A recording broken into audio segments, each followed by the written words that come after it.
And my parents were really upset because I just said, I'm going to quit college and I'm going to move to California to be a pro bodybuilder. They're like, what? What the fuck are you doing?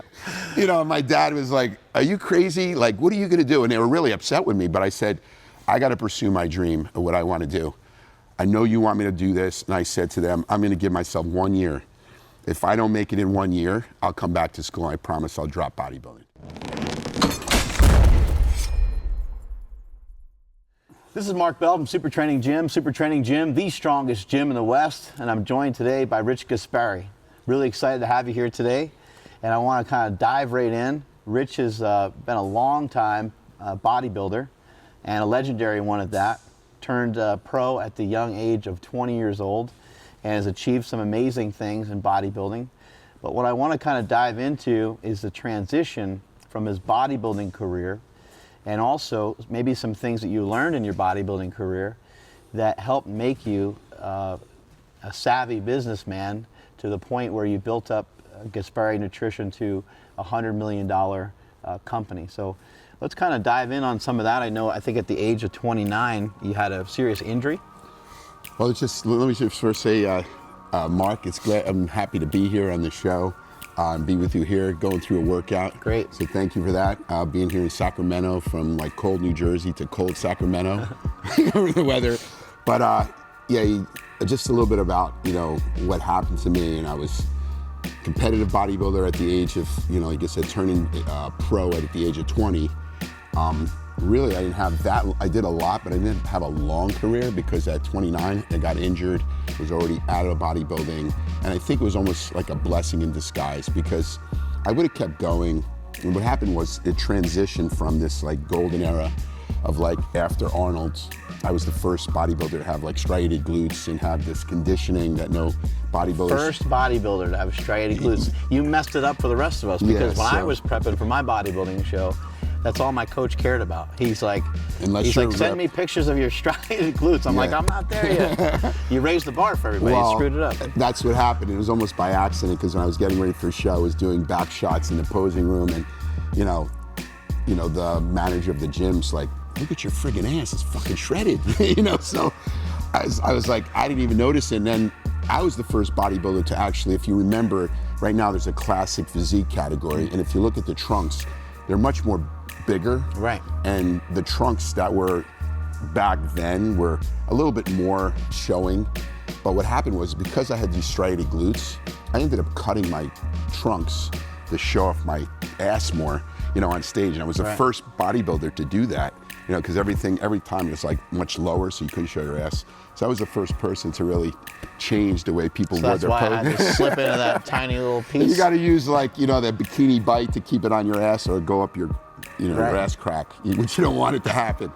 But you said about what happened. I went from this transition of being, you know, a top pro bodybuilder. Unfortunately, you know, I had an injury to my neck. I was doing shrugs, getting ready for a pro show, and I herniated 2 discs in my neck, which basically put an electric shock down my right side. Was it immediate? It happened like right there on the spot? It was immediately. I was doing heavy shrugs.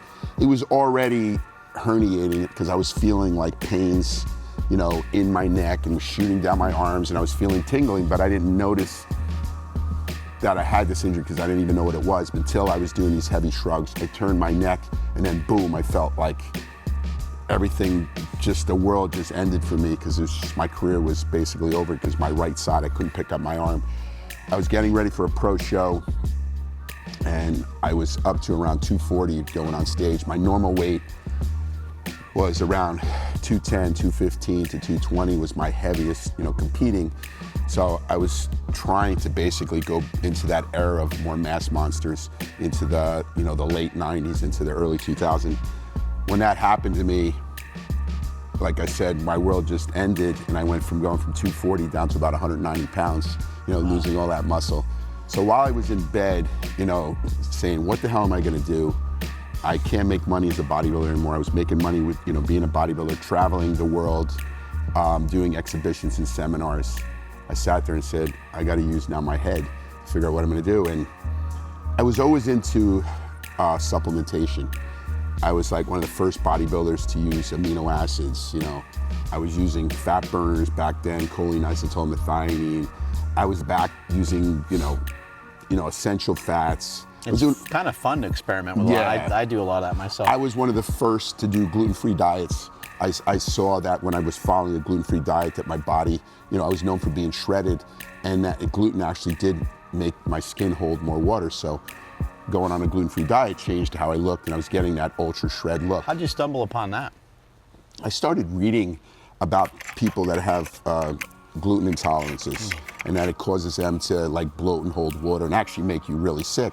So I was reading, because I would read a lot of nutritional books, and when I read that, I said, like, you know, some people can have slight gluten intolerances. So I said, maybe if I have that, you know, if I stop eating gluten, which I'm an Italian that loves eating pasta, so I cut out pasta, breads, and I knew that you can never diet on breads. You'd always have to diet on brown rice, oatmeal, sweet potatoes. And if you try to diet on bread or pasta, broke your mom's poor heart, right? Yes, I didn't have those pasta. Homemade meals, you can't have anymore. I just stumbled upon it, and I just started following. I saw my body change. So I said, you know what, this is working. So it was something back in the late 80s. Nobody even knew about doing a gluten-free diet. So anyways, when I sat in bed contemplating what am I going to do, I had a gym. I was doing nutritional counseling. I said, let me come up with my own brand. So I just started making this Gaspari nutrition brand just off the top of my head. I started going to manufacturers, you know, seeing what products I can make. It's like 20 years ago? 20 years ago. Yeah. So when I did this 20 years ago, I just started going and just learning on my own and what to do, and then just eventually just made this brand. It started, it's funny, the brand started as Gentech, Gaspari Engineered Nutritional Technologies, and then I just changed it to Gaspari Nutrition. And I just figured out how to do it. It's not like, you know, like I said, I asked a lot of questions, made a lot of mistakes, but little by little, I grew the business. My first year that I started Gaspari Nutrition, I grossed about $40,000. So it wasn't like something was groundbreaking. It took years to grow that business. And being a pro bodybuilder and transitioning into that, what are some things that you learned from bodybuilding that really helped carry over? Because you were competing. I mean, bodybuilding is always super competitive. It's always very difficult. But I think you were around the time of like Lee Haney and some of these really high level competitors. What were some things that you learned from that experience that you were able to bring into business? Well, the one thing is, like, if you're, you know, to build a body takes time, to build a business takes time. You're not going to build a business overnight. It has to be a slowly progression of building that business and learning how to put back into that business. Some people start a business and right away they're overspending or they're making wrong mistakes. It's like you have to really be tight and be disciplined. Bodybuilding is a very big discipline sport. So when you're starting a business, it's also about discipline, focus, positive, you know, outlook in what you're doing, because you're going to make mistakes along the way. And if you make those mistakes, you got to learn to say, okay, what do I got to do to just, you know, continue and learn from that mistake. So the same thing in bodybuilding. It's a lot of times learning your body and how to build it, you know, assessing your physique. I said when I was bodybuilding, I loved doing legs. I was super strong, but my legs got so big that I was disproportioned. So as soon as I, you know, started assessing my physique, I was like, you know what? I got to stop training legs. I got to train my shoulders, my arms, my back, so that I can become more symmetrical. And that's what I did, you know, more proportional.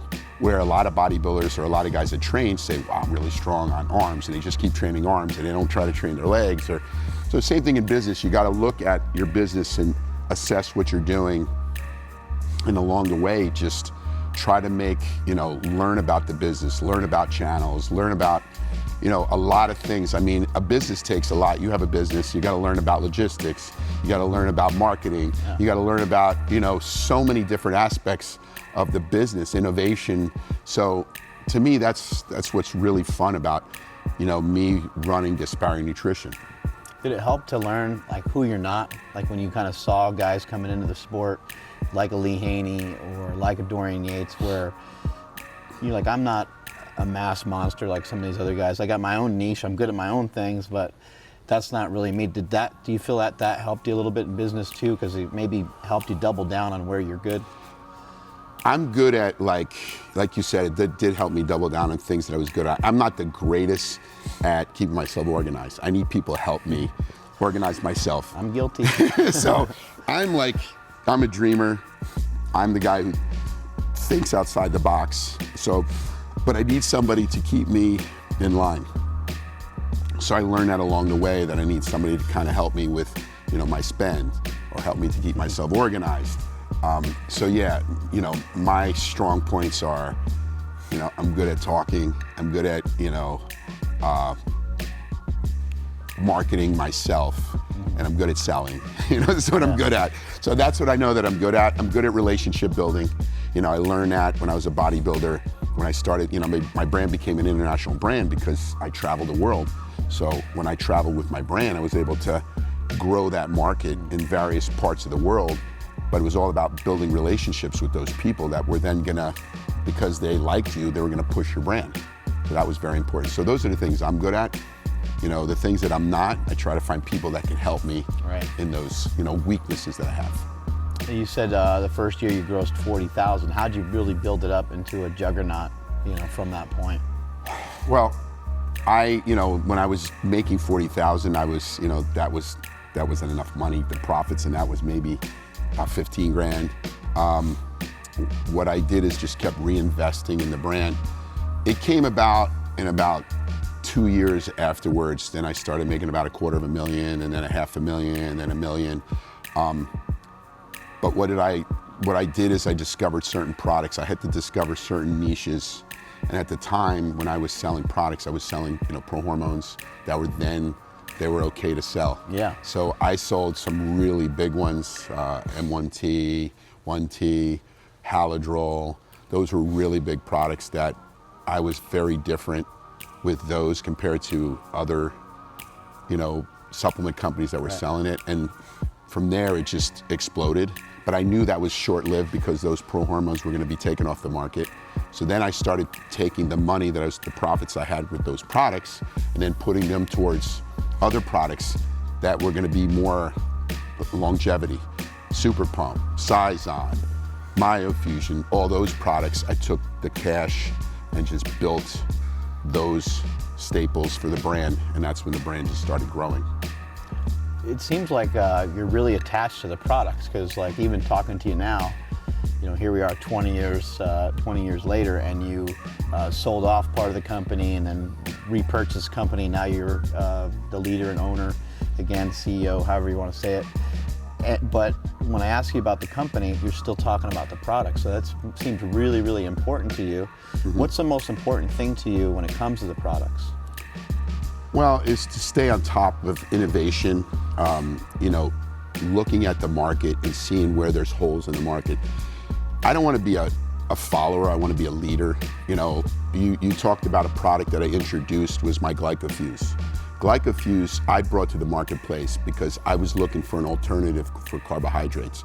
There was Vitargo, the one I forgot to tell you about, Vitargo, Carbolin, and I was looking at these products and I said, isn't there something better? So I just went to a trade show, saw this cluster dextrins, and I saw that they had a lot of studies backing it up for helping, with athletes, anaerobic athletes for glycogen, storage. So I looked at that and I was like, shit, this is interesting. It never was brought into the United States.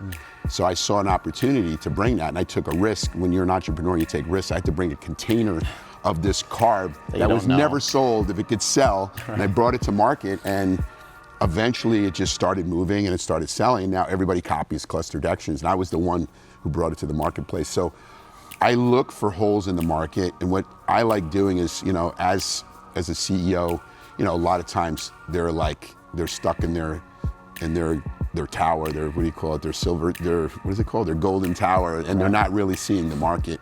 I like to be out there in the stores and see what's selling, study the marketplace and where there's missing holes, or if there's opportunities. Sometimes when you're just like a follower, it becomes very hard, because then it's just a price game that you're making a product that everybody else has. But if you can reinvent yourself or reinvent the category, it changes the game. How do you go about ensuring that the products are of quality? What are some things that you've had to do over the years? Well, you want to have a proper manufacturer that's GMP. You want to make sure that when you're looking at ingredients that you're using them in efficacious doses.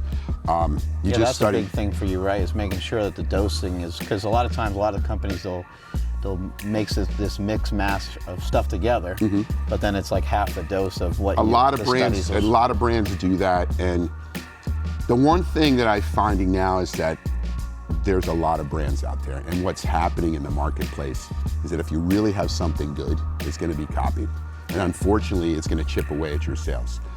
I was a proponent of transparent labels showing the ingredients, but unfortunately, because your market can be taken by like 100 companies, it's like I said, 100 companies can copy it, and although they're taking a little bit of sales, they can affect your product because they're going to say the same as your product. So I'll disclose certain ingredients that are important, but if it comes to like, say a stimulant blend, I'll put that as a prop blend because I don't want people to copy it. Yeah. And if people are saying, well, you should show what's in there, it's business. I can't do that if it's going to, it's proprietary. Just like Coca-Cola, you don't know the ingredients of Coca-Cola. It's been for like, 100 years and you don't know the exact formula and people try to copy it. So the same thing in the supplement business. There's these brands that are trying to show this like transparent labeling and blah, blah, blah. And it just seems to be like, it's so competitive that you have to kind of protect what you have if you have something good. You seem very driven, you have a ton of energy. We just got done doing a back workout and we just went flying through about 6 or 7 exercises in like 35 minutes or so. Where does this drive come from? Is this something you've always had from the time you were a kid, or does it come from mom and dad? Or? My dad, I'm a first generation Italian. My parents came from Italy. My dad was, a blue collar immigrant. He came to the United States with no money. He actually came from Italy, after World War II, back in the 50s. And they actually didn't let Italians back then into the US because, it was after World War II and, Italy was the enemy and Germany was the enemy. So he had to go into Canada first and stay there for 10 years. And then from 10 years, he moved to the US. Isn't it crazy when you think about how tough our parents are? Yeah. And then someone considers you to be tough. You're like, I'm nothing compared to my mom or dad. And like I said, my dad started like in his 40s with no money. He was 43 years old, came to the United States with nothing. And when I see something like that, that motivated me. And my dad always said, I moved to this country for you, to give you a better life. Right. And I took that to heart. I said, like, he came here with nothing.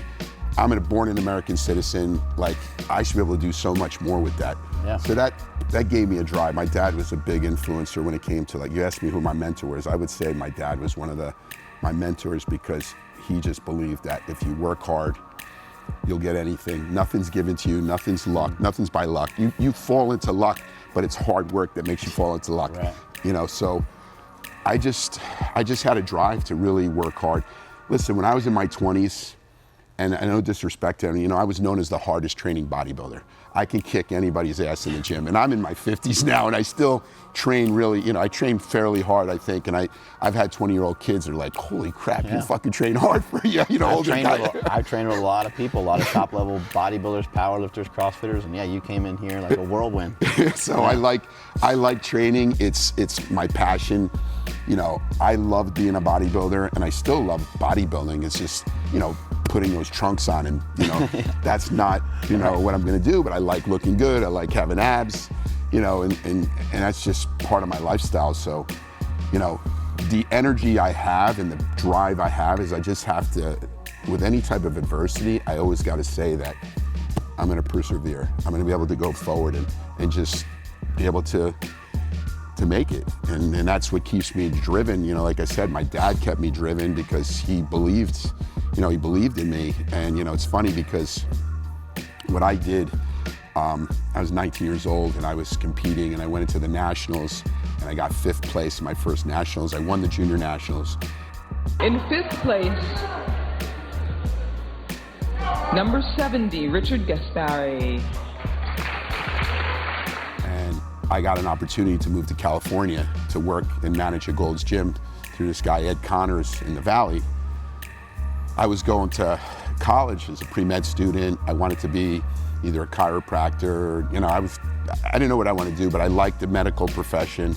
So I was going to Rutgers University as a New Jersey college, and I decided to take a leave of absence. And my parents were really upset because I just said, I'm gonna quit college and I'm gonna move to California to be a pro bodybuilder. They're like, What the fuck are you doing? You know, my dad was like, are you crazy? Like, what are you gonna do? And they were really upset with me, but I said, I gotta pursue my dream of what I wanna do. I know you want me to do this. And I said to them, I'm gonna give myself 1 year. If I don't make it in 1 year, I'll come back to school. I promise I'll drop bodybuilding. So when I moved to California, I had a time crunch. Yeah, I had a year. I had a year to turn pro. I went there with a passion, and you know, I was this tough Jersey kid. You know, I was telling you a story. I was training at Gold's Gym Venice, and I was doing legs, and I saw one of the, you guys maybe not know who he is, but he was one of the Barbarian brothers. Yeah. They were like big in the 80s. I know who the Barbarian Brother is, and everybody will know now because we'll insert a footage of the Barbarian. So anyways, they were just these big, huge guys. Not big legs, but they had these big, you know, huge upper bodies.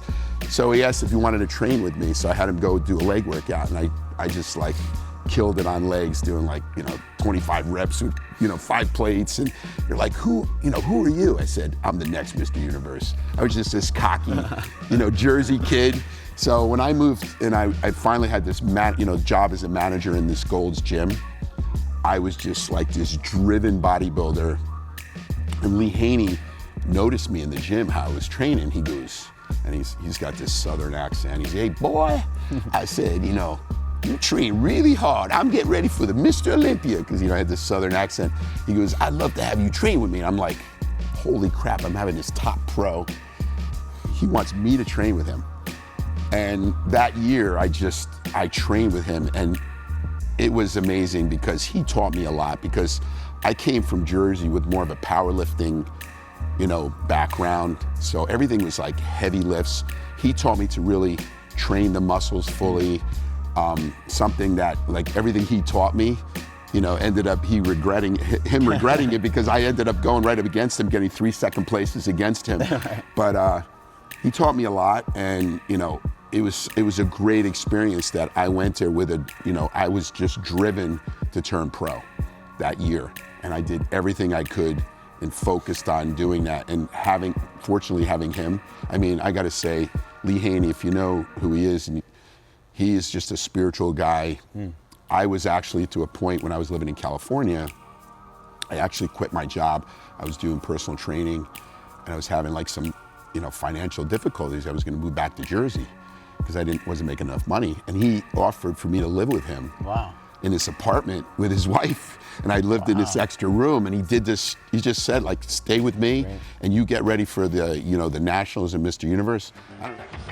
The guy that had the less genetic potential, but then had the biggest heart as far as the drive and the determination, I'd have to say Rich Gaspari.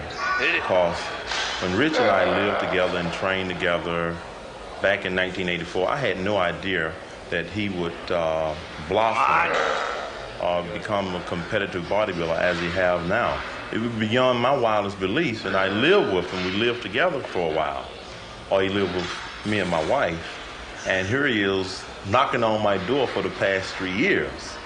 And he had a lot less potential than a lot of the other pros that are now competing. But he had a lot more desire. I don't know if you know, back then, to turn pro, you had to win the Nationals, and then you went to the World Championships. If you did not win the World Championships, you had to go back and win the Nationals again. Today, unfortunately, they give like pro cards, like, you know, like Skittles. Sounds like dying in a video game. You gotta go back to the beginning. That's horrible. So you have to go back to the beginning. So, like I said, I was very fortunate to just be driven to win that show. Once I turned pro, I was driven then to be a great pro, because when I turned pro, I was a light heavyweight, and I wasn't, I won the junior nationals, and I was in the nationals as a heavyweight, but I dropped my body weight, but I got too light. So I was basically, you know, they said I was lucky to win the nationals and universe, and I wasn't gonna be a great pro. But in 1 year's time, I went from like 188, and then I was on stage at 215 as a pro, and I just became this new pro, this juggernaut that just, you know, ended up beating a lot of guys and, you know, all the naysayers. But you asked me what my drive was, it's just, it's just wanting to be the best and proving people that I can be the best. My dad said one thing is like right before he passed away, and I told you I had this injury. I moved back to my parents' house because my dad had cancer, and I was there with him, and I started Gaspari Nutrition in his basement. So it was really tough because I'm in this dark, dingy basement doing mail orders, and and he said to me, he goes, you know what, son? He goes, I'm really proud of you because I see you follow your dreams, and I know you're going to be successful. And just him saying that to me just made me like know that I got to work hard. And he's up there watching me. I always feel like he's there watching me, and that's why you said, why have a drive? Yeah, that's outstanding. I think we hit everything on the head, and I think that's a great place to close it out. I guess kind of in closing here, is there any particular thing that you do kind of on a daily basis, or anything you did when you're starting the brand? Is there any type of ritual that you kind of get into in a day, or a particular thing that you do in a given day that allows you to be creative for the brand, or allows you to come up with concepts or ideas? Like, you listen to music, do you meditate, do you drink coffee in the morning? And like, when do these ideas hit you? They hit you when you're taking a dump, or they hit you when you're working out? Or? I said, one of the things I do, and this is I heard from like this military general, is the first thing you do is you make your bed. This is something like, there's a whole book on it. Yeah, so the first thing I do in the morning is I always make sure I make my bed, because that's going to organize my thoughts. If I left my bed messy, I sit down in the morning and I write down, what I want to do through the day. So it just organizes, what I'm going to do. I mean, there's days that I already have myself set, for the week, but you're right. Like the one thing I always tell people is make your bed, because that kind of organizes yourself overall. That's good advice.